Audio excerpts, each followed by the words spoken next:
नमस्ते बच्चों, क्विज शुरू करने से पहले ज़रा फास्ट रिवीजन करते हैं। परिभाषा उद्देश्यों की पूर्ति के लिए आदेश देना, मार्गदर्शन, अभिप्रेरणा और नेतृत्व निर्देशन कहलाता है। इसकी विशेषताएं: क्रिया को प्रारंभ करता है, बाकी सारे तैयारी होते हैं, प्रारंभ करता है, हर स्तर पर पाया जाता है, यानी कि हर स्तर का प्रबंधक इस काम करता है, निरंतर में लगातार चलता रहता है, असपने इसमें हमने बताया था, और ऊपर से नीचे की ओर प्रवाहित होता है। महत्व डिस्कस करे थे। कार्य को शुरू करता है, लक्ष्यों की प्राप्ति में मदद करता है, कर्मचारियों का मार्गदर्शन करता है, परिवर्तनों को लागू करने में मदद करता है, संगठन में स्थिरता और संतुलन लाता है। निर्देशन के तत्व डिस्कस करे थे। 4 तत्व होते हैं टेबल के 4 पायों की तरह, असपने के नाम से: अभिप्रेरणा, संप्रेषण, नेतृत्व और पर्यवेक्षण। फिर सबसे पहले हमने अभी प्रेरणा डिस्कस किया था, उस तरीके से है जिसमें आवेग, प्रेरणा, इच्छाएं, आकांक्षाएं, आवश्यकता और प्रयास मनुष्य के व्यवहार को 3 बातें करती हैं: निर्देशित, नियंत्रित और स्पष्ट। फिर अभी प्रेरणा की विशेषता याद रखने के लिए एक लाइन याद करी थी: इंटरनल फीलिंग्स चाहे पॉजिटिव हो या नेगेटिव, लेकिन कॉम्प्लेक्स लक्ष्य आधारित होनी चाहिए। इंटरनल फीलिंग पॉजिटिव या नेगेटिव, लेकिन कॉम्प्लेक्स लक्ष्य आधारित होनी चाहिए। ये 4 चीज़ें उसमें याद रखने की। फिर अब्राहम मैस्लो की हमने आवश्यकता प्राथमिकता विचारधारा पढ़ी थी। उन्होंने आवश्यकताओं को कितनी श्रेणियों में बांटा था? 5 श्रेणियों में। सबसे नीचे की आधारभूत, सुरक्षा, सामाजिक, मान सम्मान, आत्मसंतुष्टि। फिर किसी को अभिप्रेरित करना है तो अभिप्रेरित करने के 2 तरीके: वित्तीय और गैर वित्तीय, पैसे के रूप में, या फिर मनोवैज्ञानिक, सामाजिक और भावात्मक आवश्यकताओं की संतुष्टि के लिए। वित्तीय की मेन हेडिंग्स याद करनी थी: वेतन भत्ता, उत्पादकता संबंधी पारिश्रमिक, बोनस जो भी पैसों की फॉर्म में है, लाभ में भागीदारी, सह साझेदारी, सेवानिवृत्ति लाभ और अनुलाभ। ये 7 नाम। गैर वित्तीय में पद प्रतिष्ठा, संगठनिक वातावरण, विकास के अवसर, पद को कितना बढ़ावा दिया जा रहा है, कर्मचारियों को मान सम्मान देने संबंधित कार्यक्रम जैसे उन्हें बधाई देना, नोटिस बोर्ड पर उनका नाम छापना, प्रमाण पत्र देना, स्मृति चिन्ह देना, टी शर्ट्स देना, उन्हें पारितोषिक देना, ये सब मान सम्मान और पहचान संबंधी कार्यक्रमों में आते हैं। पद की सुरक्षा और कर्मचारियों की भागीदारी। पद की सुरक्षा का नेगेटिव पॉइंट ये था कि व्यक्ति नकारात्मक हो जाता है। और लास्ट गैर वित्तीय था कर्मचारियों का सशक्तिकरण। 8 पॉइंट्स थे। फिर हमने नेतृत्व के बारे में पढ़ा था। कितने तरह की नेतृत्व शैलियाँ पढ़ी थी हमने? 3: निरंकुशवादी, लोकतांत्रिक और स्वतंत्र। इसमें कोई जोर नहीं चलाता, वो उनको फ्री छोड़ देता है। लोकतंत्र में लोगों से पूछ के लोगों के साथ मिलकर काम करता है। निरंकुशवादी में वो उनसे कुछ नहीं पूछता है। ये डायग्राम निरंकुशवादी नेतृत्व शैली का, ये डायग्राम जनतांत्रिक नेतृत्व शैली का, ये डायग्राम स्वतंत्र नेतृत्व शैली का, क्योंकि बॉस अलग है, बाकी अधीनस्थ अलग हैं। फिर हमने संप्रेषण का ये डायग्राम डिस्कस किया था। सेंडर मैसेज भेजता है, प्राप्तकर्ता रिसीव करता है, फीडबैक देता है, मैसेज भेजता है किसी माध्यम से, उसकी एनकोडिंग करता है, फिर वो उसकी डिकोडिंग करके सुनता है। बीच में अगर कुछ भी गड़बड़ी होती है तो उसे शोर का नाम दिया जाता है। संप्रेषण के प्रकार डिस्कस करे थे हमने: औपचारिक और अनौपचारिक संप्रेषण, जो औपचारिक तंत्र का पालन करते हैं और जो औपचारिक तंत्र का पालन नहीं करते हैं। फिर हमने संप्रेषण में बाधाएं डिस्कस की थी: सांकेतिक बाधाएं, मनोवैज्ञानिक बाधाएं, संगठनिक बाधाएं और व्यक्तिगत बाधाएं। ये 4 तरह की बाधाएं हमने डिस्कस की थी। सांकेतिक बाधाओं में संदेश की अनुपयुक्त अभिव्यक्ति, विभिन्न अर्थों वाले शब्द, त्रुटिपूर्ण रूपांतरण, अस्पष्ट संकल्पनाएं, तकनीकी शब्दावली का प्रयोग और शारीरिक हाव भाव और भाषा में फर्क।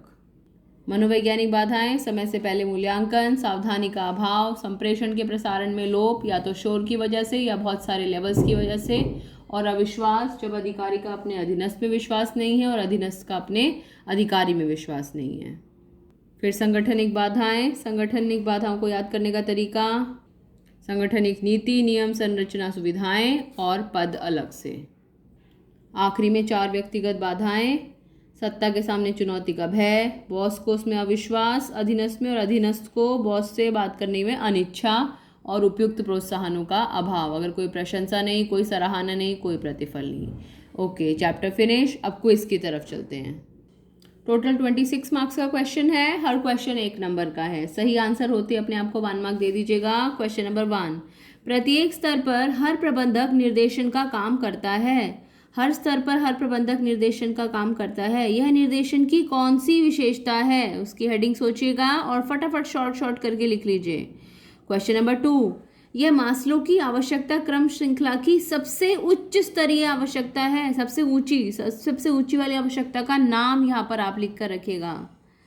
क्वेश्चन नंबर 3, अच्छे निष्पादन के लिए कर्मचारी को बधाई देना गैर वित्तीय प्रोत्साहन का कौन सा उदाहरण है? अभी अभी डिस्कस किया हमने आपके साथ में, नाम लिखना है उसका, गैर वित्तीय का कौन सा उदाहरण है। क्वेश्चन नंबर 4, यदि जो कहा जाता है उसका शरीर के हाव भाव से तालमेल ना हो तो यह कौन सी बाधा है? कौन सी बाधा है? मेन हेडिंग और सब हेडिंग। मेन हेडिंग बताइएगा कौन सी बाधा है। संप्रेषण की कितनी बाधाएं हैं, उनकी मेन बाधा का नाम। 5वां क्वेश्चन, एक संगठन में कर्मचारी हमेशा दबाव महसूस करते हैं क्योंकि प्रबंधक उन्हें कोई सूचना प्रदान नहीं करते, बस बताते हैं कि क्या करना है। यह नेतृत्व की कौन सी शैली है? कितनी शैलियां पढ़ी है नेतृत्व की, उनमें से कौन सी शैली है जिसमें केवल प्रबंधक बताता है, पूछता कुछ नहीं है? One way communication. कौन सी नेतृत्व शैली? नाम लिखिए। क्वेश्चन नंबर 6, नेतृत्व की कौन सी शैली शक्ति के उपयोग में विश्वास नहीं करती? उसको नहीं लगता कि शक्ति या पावर का इस्तेमाल करना चाहिए जब तक कि बहुत ज़रूरी ना हो। कौन सी नेतृत्व शैली है जो इसमें बिलीव नहीं करती अपने अधीनस्थों पे पावर चलाने का? क्वेश्चन नंबर 7, मास्लो के अनुसार एक व्यक्ति की कितनी प्रकार की आवश्यकताएं होती हैं? वो आवश्यकताओं को कितनी श्रेणियों में बांटते हैं? 1, 2, 3, 4, 5, 6, कितनी? यहाँ पर गिनती लिखनी है आपको। क्वेश्चन नंबर 8, अस्पष्ट संकल्पनाएं, ये कौन संप्रेषण की कौन सी बाधा है? मेन हेडिंग का नाम लिखना है यहाँ पर आपको। 8 हैं, 8 में से 8 किस किस के आ गए हैं? वेरी गुड, आगे चलते हैं। अब आपको संप्रेषण की मेन बाधा का नाम बताना है। संप्रेषण की बाधाएं 4 तरह की होती हैं, मनोवैज्ञानिक, व्यक्तिगत, संगठनिक और सांकेतिक। इन 4 में से कौन सा नाम है, वो नाम आपको यहाँ पर लिखना है। कौन सी बाधा? सबसे पहले सत्ता के सामने चुनौती का भय, कौन सी बाधा? नंबर 2, सावधानी का अभाव, कौन सी बाधा? मेन हेडिंग लिख दीजिए बच्चों, बस हर एक का 1 नंबर है। संगठनिक नीति, अभी हमने डिस्कस किया था, संगठनिक नीति, नियम, संरचना, कौन सी बाधा है ये? 12वां, पद अलग से लिखा हुआ था, कौन सी बाधा? 13, विभिन्न अर्थों वाले शब्द, जिसमें हमने कहा था स्टॉक का एग्जाम्पल लिया था, वो तो तकनीकी शब्दावली है, विभिन्न अर्थों वाले शब्द में मूल्य का एग्जाम्पल लिया था, कौन सी बाधा? क्वेश्चन नंबर 14, उपयुक्त प्रोत्साहन का अभाव, सबसे लास्ट में पढ़ा था हमने, कोई प्रशंसा नहीं, कोई सराहना नहीं, आदमी को बुरा लगता है, कौन सी बाधा? 15वां, संप्रेषण के प्रसारण में लोप है या क्षय है, मन कहीं और है, कौन सी बाधा? ये बाधाएं किस किस की सारी ठीक है? ओके, नेक्स्ट चलते हैं। क्वेश्चन नंबर 16 बहुत सिंपल है, प्रोत्साहन कितने प्रकार के हो सकते हैं? 17, वित्तीय या गैर वित्तीय, इन्हें पहचानो, इनमें से कौन सा वित्तीय है, कौन सा गैर वित्तीय है? कर्मचारियों का सशक्तिकरण वित्तीय है या गैर वित्तीय है? अनुलाभ, परक्विजिट्स, कार देना, घर देना, वित्तीय है, गैर वित्तीय है? वेतन तथा भत्ता वित्तीय है या गैर वित्तीय है? संगठनिक वातावरण वित्तीय है या गैर वित्तीय है? उसको पहचान मिल रही है, उसको उस काम की सराहना हो रही है, अपने पद का एहसास हो रहा है।